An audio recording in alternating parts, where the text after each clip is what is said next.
You're listening to the Health and Happiness Podcast with Travis Kemper and Lauryn Maxwell.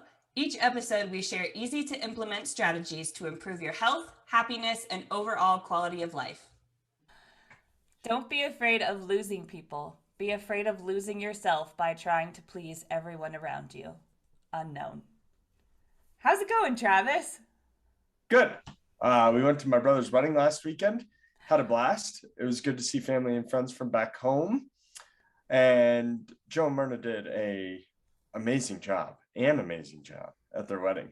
Everything was perfect. So that's awesome. Congratulations.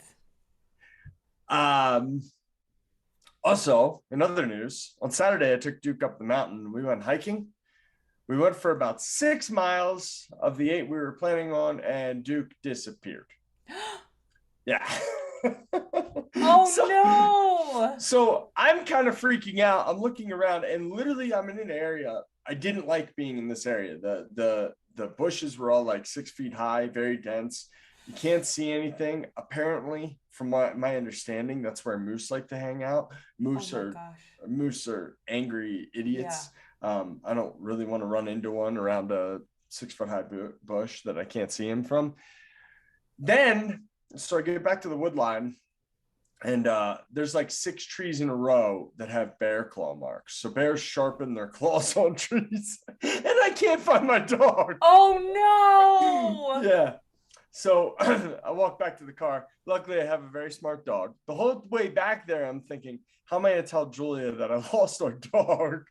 Oh my gosh. But I got back to the car. He's smart. He went back to the car. He was freaking out a little bit and scratched up the car a bit, but otherwise he was unharmed and back there waiting for me. So wow, good boy. Yeah, so yesterday we bought a GPS collar from Garmin for him, so that won't happen again. Yeah, good idea. Hopefully. How's it going, Lauryn? Oh my gosh, well, I'm super stressed after that story, but it's going good, other than I've been sick this weekend. I had the stomach flu, which was definitely not fun, but I'm mostly recovered now. Other than that, I've been doing a lot of reading this summer, and I finished about a book a week for the last month, maybe. Wow. Yeah, I've been reading a lot. Nice job. Thanks. It's been really fun. I haven't read this much in since I was a kid. It's awesome. We've also been working on training Keely a little more with off-leash stuff, and it's been going really well. Yesterday, when I finally stopped puking up my guts, we took Keely on a walk in the woods behind where we live, and she was chasing after a bird. She engaged in hunt mode, and usually this is where we lose her. And we called her name, and she actually stopped chasing the bird and turned around and came back for the first time ever. So I'd say things are going pretty well, and hopefully will continue to go well, and we won't have a situation where we lose her forever. That's good. Yeah, Duke's not to that level.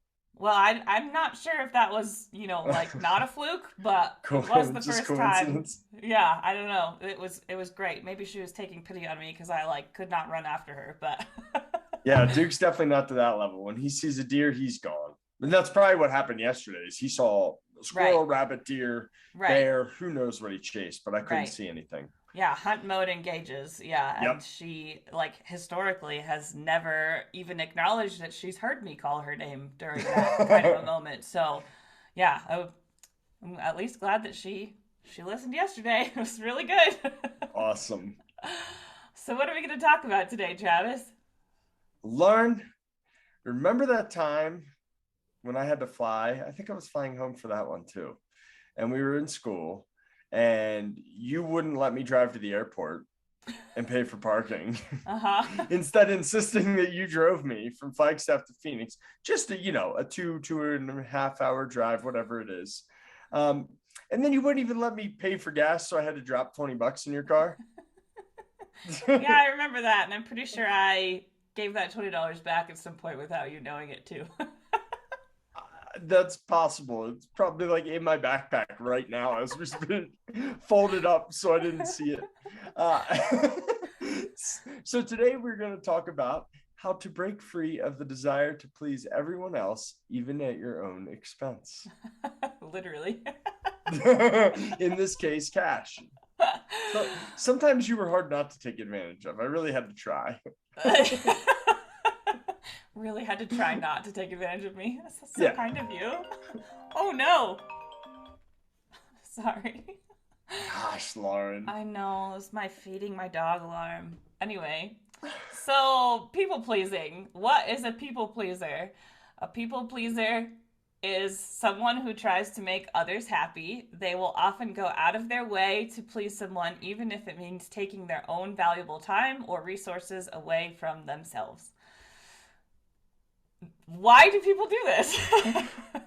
So, just as a disclaimer, I'm a people pleaser. I think we got that from Travis's intro, but like a lot of this is really feeling like a personal attack because it very much describes me. Anyway. And another disclaimer, this was Lauryn's idea for the episode, not mine. No. Travis is not forcing me to do this, and because I'm a people pleaser, I said yes, this was my idea. So why I wanted to understand more, about why I do this. So why do people? Yeah, I mean, I come up with these ideas for the podcast from my experience and my patient's experience. So right. I totally get it. I'm just, yeah, it's not as vulnerable, I think, as you sometimes come off. So the majority of psychotherapists and psychologists agree that these people-pleasing tendencies may develop from a combination of factors, including but not limited to the following. One, as a reaction to fear, which is associated with trauma. You may have learned that it was better or safer to do what other people needed. Two, self-esteem issues. The identity that you have formed from early relationships with caregivers can be difficult to change. And three, fear of rejection. If when growing up, love and approval was largely based on your behavior, you probably realized pretty quickly that it was best to keep others happy. I've seen that a lot with straight A students, just in general. Mm-hmm. That's a very big thing, like the pressure from your teachers and your parents, and the rewards that you get for those straight A's just keep motivating you to get straight A's, even if it's making you miserable. Right. Yeah, exactly. So characteristics of people pleasers: you tend to agree with everyone, even when you actually don't. You feel responsible for how other people feel. You apologize often, and you often feel burdened by the things that you have to do. This goes hand in hand with not being able to say no. You just have so much to do because your schedule is filled with doing everything that other people need you to do, or so you think that they need you to do. And not being able to say no just compounds this because it becomes an ever-growing list of things that you have to do for other people. Mm-hmm. You feel uncomfortable when someone is angry at you. You act like the people around you. You need praise to feel good. You go to great lengths to avoid conflict. You don't admit when your feelings are hurt. And you're a giver. I feel like every single one of those is describing me. But here's why it doesn't pay to be a people pleaser. Because in my brain, I think it pays, right? But it doesn't. We find it harder to focus. Pretending takes a huge conscious effort. It's an act of self-control that drains your brain of its power to focus and do deep work. That's because performing or pretending to be or feel something that you're not requires tremendous willpower. Tons of research suggests that our ability to repeatedly exert our self-control is actually quite limited. Like a muscle that tires and can no longer perform at its peak strength after a workout, our self-control is diminished by previous efforts at control, even if those efforts take place in a totally different realm. A performance or any attempt to hide who you really are or pretend to be something you aren't is going to make it harder to later control your attention and your thoughts, to regulate your emotions. It'll increase the odds that you react more aggressively to a provocation eat more tempting snacks, engage in riskier behaviors, and this one is pretty compelling to me, perform more poorly on tasks that require executive function, like managing your time, planning, or organizing, all of which I think are super important. I am like huge with planning and organizing and managing time. Didn't realize that that would affect it.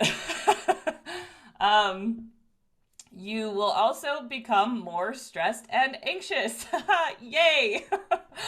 pretending to be pretending to be or feel something that you don't, even if it's a small thing and relatively meaningless, and even if it is meant to protect someone else, is a lie. And lying, if we do it a lot or are good at it, is very stressful to our brains and our bodies. So this is really difficult for me to read because my brain tells me that people pleasing is a good thing. Like, I'm making people happy and I'm making people like me, and this is just like a good thing, right? But it also, my brain is also telling me that lying is a bad thing. And this is saying that people pleasing is lying, which is a bad thing. And there's a lot of cognitive dissonance going on with that statement, and it's like very uncomfortable. But I see the truth in it. Research shows that people who are given instructions for how to lie less in their day-to-day lives are actually able to lie less, and when they do, their physical health improves. For example, they report less trouble sleeping, less tension, fewer headaches, and fewer sore throats. These improvements in health are likely caused by the relative absence of a stress response. That's fascinating research. I'm probably going to have to look into that more. And if there's good research on that, that's probably going to become a future episode. Yeah, that's really interesting. Yeah. So some more research. A study published in the journal Frontiers in Human Neuroscience suggests social conformists, or people pleasers, may be neurologically hardwired to always agree with others. The researchers asked 39 people who were lying in a brain scanner whether they agreed or disagreed with 192 true or false statements relating to biology, history, medicine, and physics. The participants were informed that each statement was made either by a student or a professor, and were told that some of them were known to be false. Brain scans showed a network of brain regions were notably active during the rare moments people pleasers would disagree. The medial prefrontal cortex, which mediates decision-making, and the anterior insula, involved in the experience of social emotions, bodily sensations, among others, showed more activity than other regions. Previous studies have linked these regions to the experience of cognitive dissonance, or the uncomfortable feeling of holding two contradictory beliefs. So, this is why I wanted to do this episode. How do we stop being people pleasers? Get to know yourself and what you value. Practice self-compassion, set boundaries, and maintain them. These are all so much easier said than done. Like, I think I've been trying to do this for years, and it's just really hard. It's like one of those things that, like, if you've done ever since you were a child, it is like Travis was saying, that like research says it's like hardwired in your brain. I don't believe that that means that it's unchangeable. It just takes a lot of conscious effort to change it. It's very hard. But anyway, think about your own needs first. Examine your intentions. Ask why you want to help others. Is it for fear of rejection, that they're like gonna not like you if you don't help them? Or is it because they actually need help and you want to help them? Examine whether something triggers your helping behavior. Wait for the other person to ask for help, because people will likely ask for your help if they need it. Try asking others for their help. Realize that you can be friendly without being a doormat. Nurture relationships with people who accept you for who you are, and accept that you can't control what others think of you. So, segue. Segui. Nurture relationships with people who accept you for who you are. I'm going to segui all the way back to high school, because this was when oddly enough, I think this was when my people pleasing was like the absolute worst. Like, I actually have improved a little bit since high school. That makes sense.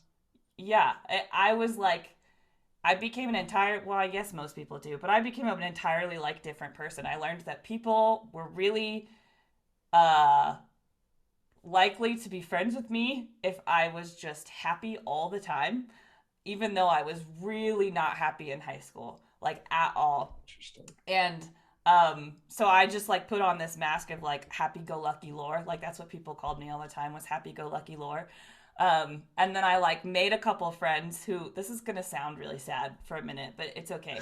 I made a couple friends who like I thought really knew me well enough so that I like let down the mask and started showing them like I wasn't really happy. Like there was a lot going on underneath that like was sad in my life, and they like pieced out. And I was like, yeah. And so I was like, that just reinforced that like people pleasing behaviors. I have to put this mask on all the time so that people actually or like just stay around. And then I met one person, no, two people in high school. One of them is my husband, and the other one is Jesse, who's been on this podcast. And they were the two people who like didn't run away the moment I dropped the mask. And then I was like, these are the people who I need to care about, not the other people who like ran away and like didn't like me because I dropped this mask. Like I need to actually care about the people who like are there for me, even though I'm not this pretend happy person. So I learned a little bit from that experience. And now I try to keep people around who like have sat with me through uncomfortable moments. Travis, you've been there through a couple of my sadder and uncomfortable moments. Yes, you have. Don't shake your head. But those are the things you need to nurture. That's what I learned. That's a really important one. Don't care about the people who like only like you because you're pleasing them. That's good. That's good. And yeah, middle school and high school were weird. And they suck. Definitely when I tried to fit in the most. Although college wasn't much better. Undergrad, I tried to fit in. Yeah. And then by grad school, I was done with that crap completely. Anyway, so Gretchen Rubin created something called the Four Tendencies framework, which she designed to help you know yourself better, understand others, and create the life that you want. She has a quote that says, "Our tendency shapes every aspect of our behavior. So understanding this framework lets us make better decisions, meet deadlines, suffer less stress and burnout, and engage more effectively with other people. The four tendencies help us to become happier, healthier, more productive, and more creative. It's far easier to succeed when we know what actually works for us and why." So her four tendencies are upholders, questioners, obligers, and rebels. So upholders respond readily to outer and inner expectations. They keep the work deadline and the New Year's resolution fairly easily. Questioners question all expectations. They'll meet an expectation if they think it makes sense and meets their own inner standards, so they follow only inner expectations. Obligers meet outer expectations, but struggle to meet expectations they impose on themselves. An obliger journalist has no trouble writing when he has an editor, colleagues, and deadlines, but struggles to write a novel in his free time. Rebels resist all expectations, outer and inner alike. They do what they want, when they want, in their own way. And if you ask or tell them to do something, they're likely to resist. Lauren, this is probably not that big of a surprise, but when I took the test, I actually thought I was going to be a questioner. It turns out I was a rebel. I was in between questioner and rebel, but I was leaning towards questioner. I came out a rebel. Shocking. So basically, the Four Tendencies framework is a way to understand yourself better and help you to understand what works for you so that you can use it in a more productive way. Yeah, so on this note, I do think personality tests such as the Four Tendencies can be really, really helpful in learning about yourself and about others in your life. There are so many types of personality tests out there, but I think finding the one that really makes you feel seen and understood is an important part of learning.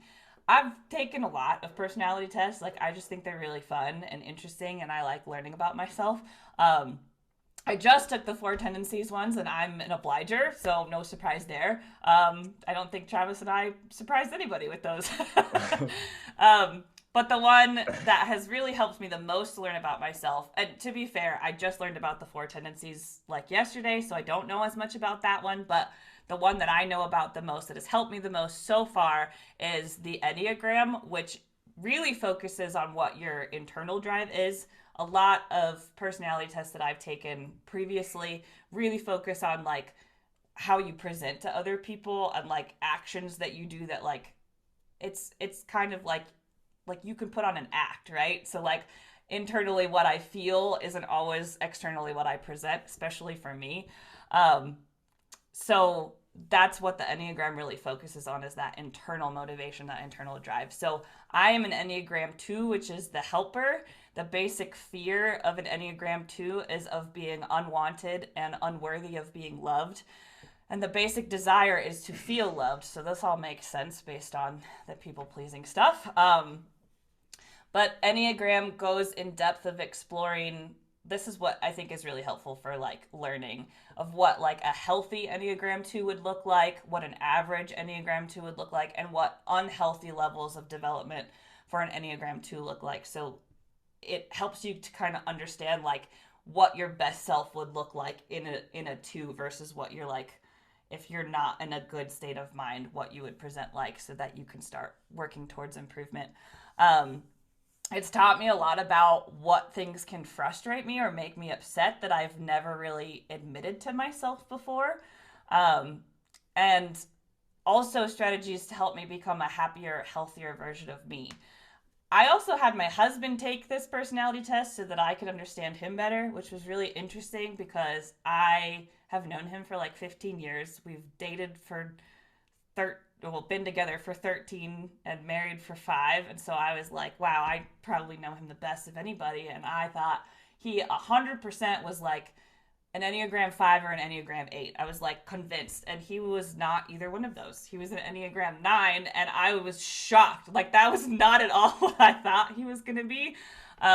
So it really goes to show, I think, that like some people really have different internal motivations than they express, and like learning what other people internally think and what drives and motivates other people helps understand them a lot better. So for us, it's helped us learn how to communicate better. Like I learned what he needs when he's upset, and he learns what I need when I'm upset. And so that helps us like solve problems together and just work better as a team. So I think personality tests can be really helpful if you find one that speaks to you.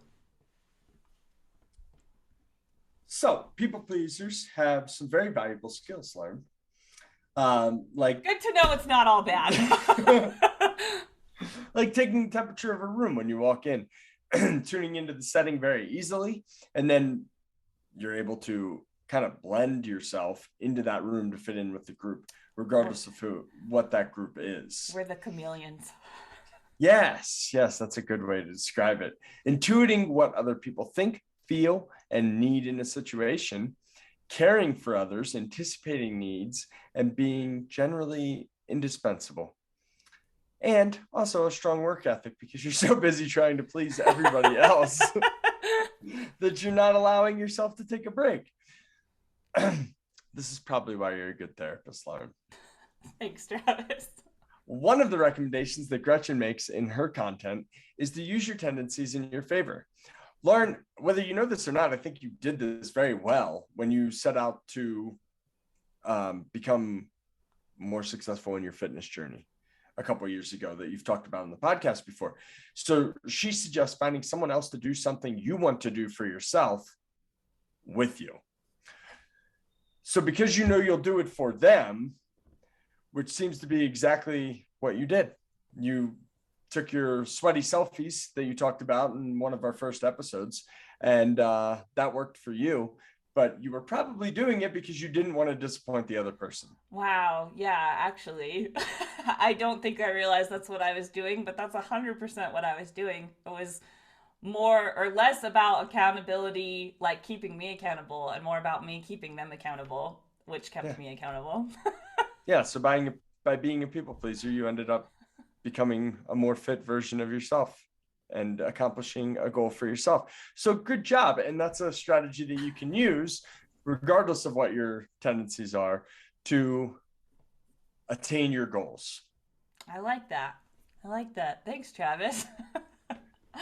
So a challenge for this week would be to take a personality test like the Four Tendencies or the Enneagram or the Myers-Briggs. Those are the three that come to my mind, to help you better understand yourself and come up with a game plan for how you can accomplish one goal that you have been struggling with using the information from that test.